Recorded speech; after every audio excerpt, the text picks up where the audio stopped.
All right. So first, well, before we had Jason hailing from the Bronx, now living in Delaware, and little did we know that Mr. Hawkins hails from Brownsville. If you don't know Frank, now you will. All right. Welcome. Yes. So Frank, for those of us in the audience who may not know you, please tell us where you work, the important work that you do. Sure. Okay. Well, thank you for having me on the show. It's always a pleasure and an honor. Yes. I was going to probably say something else. I know. It looked like you was. I said, oh, man, here we go. It's a kid show, Frank. Right. Keep it classy. So, I think coming on shows like these and other shows helps us to spread our message that we always want to inform the community about the issue of HIV and the impact that it's having, not just here in Delaware, not just in Wilmington, but globally. Yes. To date, we don't have a cure for HIV, and so it's always imperative that we get the message out that HIV is still a transmittable disease. People are still getting infected. We are still testing people, and people are coming up positive, trying to figure out how did this happen to me. So, Frank, we need to back up a little bit, brother. Sure. Where do you work, and what do you do? Okay, so yes. I work at AIDS Delaware. Okay. For those that don't know, AIDS Delaware is an organization that addresses the issue of HIV in the state of Delaware. We are Delaware's largest and oldest AIDS service provider in the state. The organization was founded in 1984, and since 1984 has progressively made steps to improve the life of individuals who are affected and infected by HIV. I didn't realize you all have been around for 30 years. I commend you. So thank you. And so I've been with the organization since 1999. Okay. And so as the director of the education department, part of my responsibility is to educate individuals, government officials. So I work and serve on different committees talking about HIV as it relates to our state, giving out different data as needed so that they can know what's happening. And that's kind of how where sometimes money is allocated. When we talk to government officials, they know the importance of allocating more funds so that prevention measures can continue and we can continue to do the great work that we do here. That's right. And what are some of the prevention members for young people who may not be as aware as they need to be about HIV and AIDS? Well, of course, I think, when we talk about our youth, there's a lot of messages that we always want to deliver to young people. And the reason that we always want to deliver messages is because there's this thought by many young people or some young people, right, that youth are invincible. So that invincibility causes risk. And then the other thing, and as a principal, I'm sure, and you've worked with a lot of young people as well, young people will listen to other young people before they listen to an adult. Yes. Right? And not all. And I need to say that because there are some young people who listen to their families, mothers and others, right? But there are those who are easily influenced by another young person because that young person has engaged in some type of behavior, and therefore they feel that that person is now knowledgeable about an issue. And so it's not, and when I talk, I just don't talk about sex, because HIV is not just a sexually transmitted disease. There are many other ways that we're finding young people are becoming infected with HIV. And one of those things is the issues of tattoos. So I'm going to stand on my soapbox for just one moment, ladies and gentlemen, for real, right? Because it's real serious because a lot of youth want tattoos. I go into classrooms and I'll ask, how many of you would like a tattoo? And most of them will raise their hand. And the reason that they don't get one is because there are different rules that the parents may have. Or you can get one when you're 18, you can get one when you go to college. You can never get one as long as you live in this house. There are a variety of rules, right? I'm just saying, right? So, but most of them do want one. And those who are able to get one without parental consent, will get one at a tattoo party. Mm-hmm. And for those that don't know, a tattoo party is an event that typically takes place in someone's house. Mm-hmm. Okay? There may or may not be adult supervision. Mm-hmm. The person who is the tattoo artist may or may not be someone who is addicted to a substance. Mm-hmm. And therefore, this person is willing to provide tattoos at a cheap rate. Whereas if they went to a licensed tattoo shop, they would have to pay a lot of money. Let me just say that tattoo shops are licensed. Individuals who work in a shop are not licensed. So if I am a tattoo artist working in Mr. Ingram's shop, once I leave Mr. Ingram's shop, I am no longer, I am not a licensed tattoo artist because I left there. No, the shop is licensed. The shop has passed all of the rules and regulations and codes as defined by our Division of Public Health. And so young people will go to a tattoo party Yes. instead of, you know, going to a shop. One is because it's cheaper. So young people are worried more about some are worried about cost versus safety. And our fear is that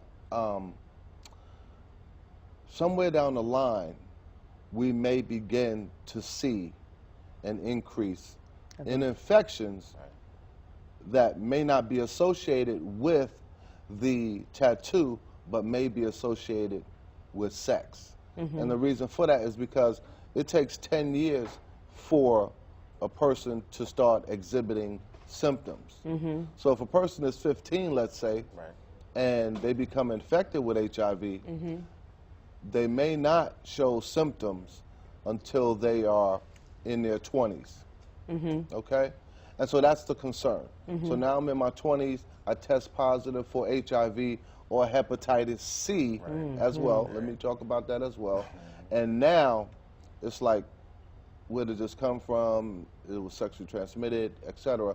And in actuality, it happened 10 years ago when I was a teenager. And so that's one of the things that we're going to be talking about on this Saturday. Okay, so this Saturday, so World AIDS Day is December 1st. Correct. And you all are celebrating World AIDS Day with an event on Saturday, December 3rd. Exactly. At the Delaware Tech in Wilmington. Here in Wilmington, yes. Yes. Yeah. And the event is free. Youth are invited to attend. Exactly. They will get volunteer hours. Community service hours. Hours, yes. What other fun and educational elements will be involved at the event? Well, we're raffling off a television. That's always fun, yes, right? A free TV.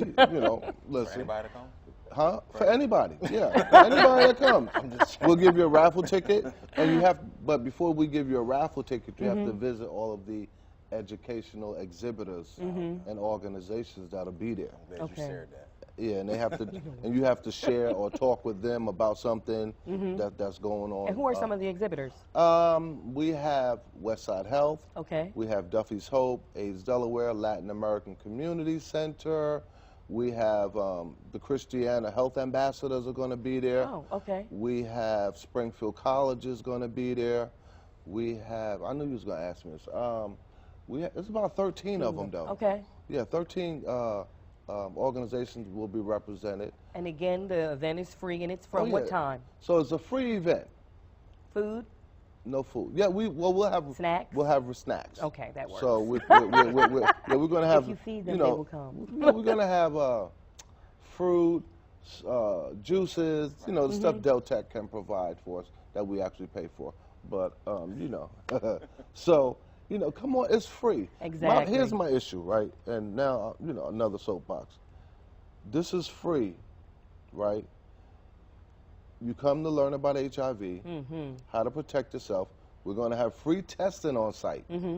Free. You'll get your results in 10 minutes.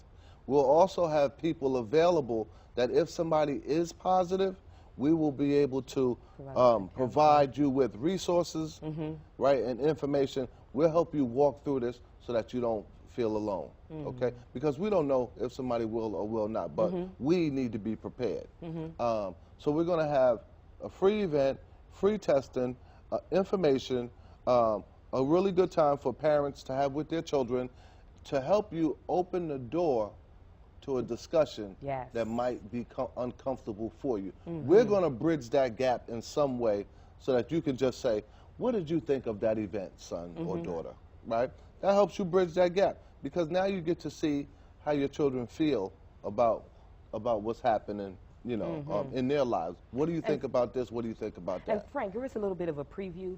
Pretend Principal Ingram and I are your children, and you need to have that discussion about HIV. Good, okay. Oh, yes. Well, please stay tuned. We'll be right back. Guys going to that party tonight? What, the tattoo one? Yeah. But be careful, because she dirty, y'all. And if she don't use clean needles or clean ink, y'all get hepatitis C. Facts. Next. You got any clean needles? You got any clean needles? Nah, bro, go. Nah, man, I'm good. I'm good. You got any ink, man? Nah. All right, man. I'm street. What you got? I sure you don't have clean needles? Yes, Frank, that was a video about a PSA produced and including youth about the tattoo parties and how young people can contract hepatitis C and HIV. Yeah. Yes. So if you are a parent looking at the show tonight, you do need to have that discussion with your children about HIV and AIDS. How do you start off that conversation? Because there's a fear factor on both sides. Exactly. Yeah. So it is a delicate subject, and we understand the uncomfortability is not just for the teen, but the uncomfortability is also for the parent, because it may be a topic that they've never addressed before. So I always encourage parents, because I used to do groups with parents on the groups were called Keep Them Safe, right? And that's the first thing. You know, what do you think about? That's always a good opening. What do you think about HIV? What have you heard about HIV? Sometimes as parents, we have to kind of dummy down, right? I'm just saying, right?